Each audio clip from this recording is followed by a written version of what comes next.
जय भीम। नमो बुद्ध साथियों। आज हम सीखेंगे वंदना। वंदना जो बौद्ध लोग करते हैं, जिसे कह सकते हैं कि वो जो पूजा पाठ करते हैं, तो वो जो वंदना है, जो अन्य जो धर्म हैं, अन्य जो संप्रदाय हैं, जो उनका जो पूजा पाठ का जो तरीका है वो उससे कैसे डिफरेंट है, कैसे अलग है, इस बात को जानने का हम प्रयास करेंगे। सबसे पहले हम ये जानेंगे कि जो बौद्धों की जो वंदना है, यानी पूजा करने का जो तरीका है, वो क्या है, उसमें क्या क्या चीज़ें शामिल हैं। तो जो बौद्धों की वंदना है उसमें सबसे पहले नमन, फिर तिसरण,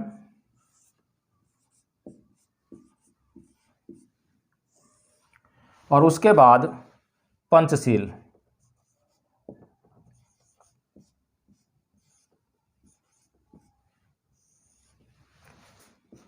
इसमें ये तीन बातें शामिल हैं। सबसे पहले जो है, बौद्ध लोग बुद्ध को सामान्य तौर पर नमन करते हैं। बुद्ध को नमन करते हैं, धम्म को नमन करते हैं और संघ को नमन करते हैं। और वे बुद्ध को, धम्म को और संघ को नमन करते हुए हाथ जोड़कर पांचांग प्रणाम करते हुए वे कहते हैं, बुद्धं नमामि, धम्मं नमामि, संघं नमामि। उसके बाद सबसे पहले नमन करते हैं। अब मैं सबसे पहले आपको जो है नमन का अर्थ समझाऊंगा कि नमन का अर्थ क्या है। और अब तक जो आपने जो बुद्ध को जो नमन करते हैं उसका क्या अर्थ समझा है, क्या मैं कुछ आपको अलग समझा रहा हूँ या कुछ अलग है। अगर अलग है तो उसका जो अर्थ है, क्या वो वास्तव में ठीक है, क्या वो वास्तव में व्यवहारिक है या कुछ और है।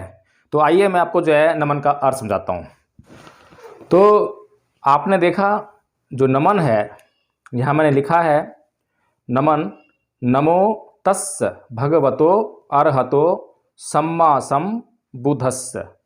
इसका मतलब यह है कि नमो का मतलब होता है नमन करना, मैं नमन करता हूँ। तस्स का मतलब होता है उनको। अब जब ये शब्द आता है तस्स, तब उसका सीधा सीधा संकेत है कि कुछ और आगे बताया गया है। तो नमो तस्स, मैं नमन करता हूँ उनको। किसको? भगवतो। भगवतो जो शब्द है, वो जो ये शब्द बना है भग्ग रागो भग्ग दोषो भग्ग मोहो।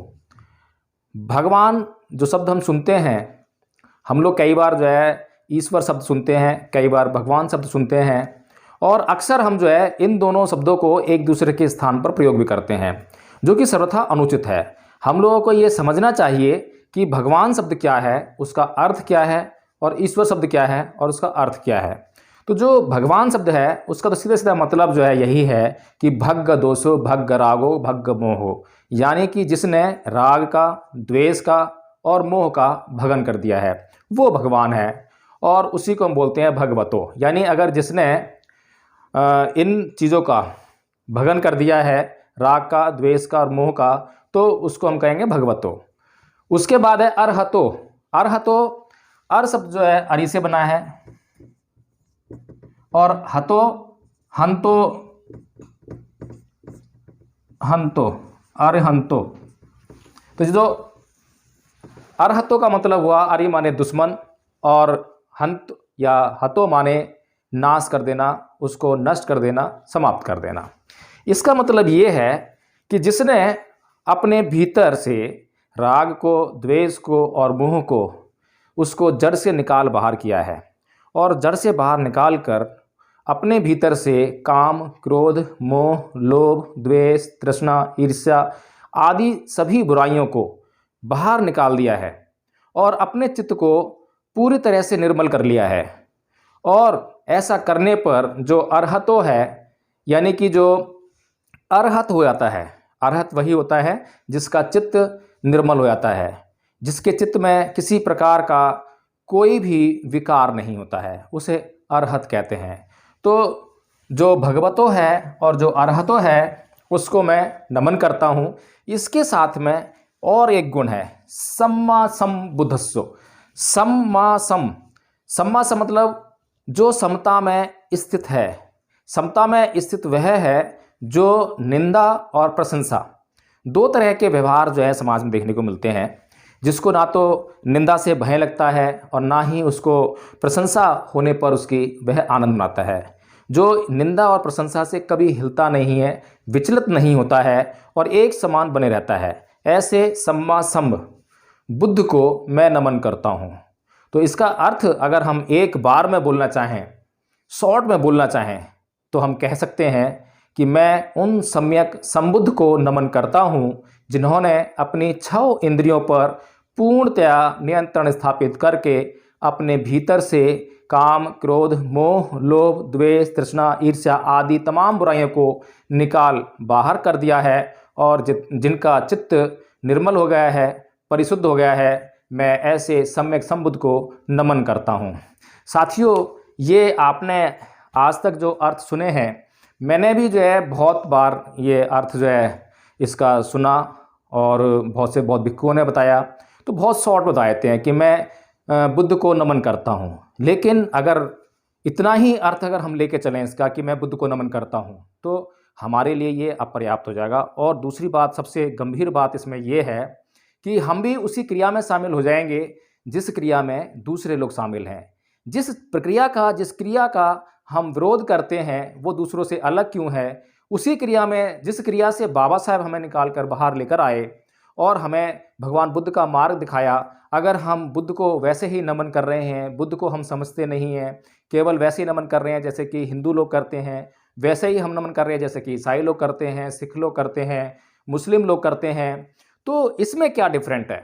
तो इसलिए इस बात को हमें बहुत गंभीरता से समझना चाहिए कि जब तक हमें जो हम वंदना कर रहे हैं, क्योंकि बुद्ध के धम्म में हर एक बात बिना अर्थ के नहीं की जाती है और हर एक बात जो कही जा रही है उसका एक अपना उद्देश्य है, किसी उद्देश्य को रखकर ही कही जाती है।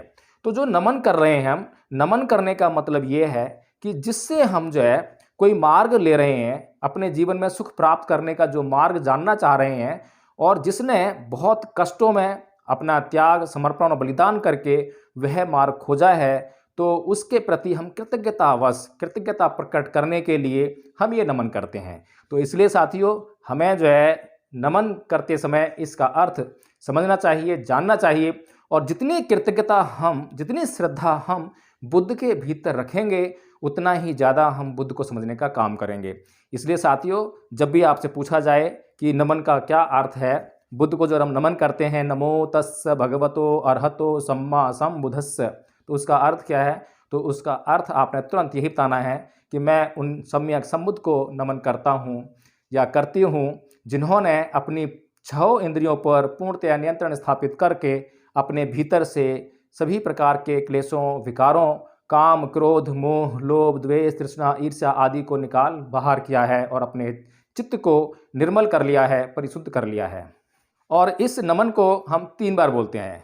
इस प्रकार बोलेंगे, नमो तस्स भगवतो अरहतो सम्मा सम्बुद्धस्स, नमो तस्स भगवतो अरहतो सम्मा सम्बुद्धस्स, नमो तस्स भगवतो अरहतो सम्मा सम्बुद्धस्स।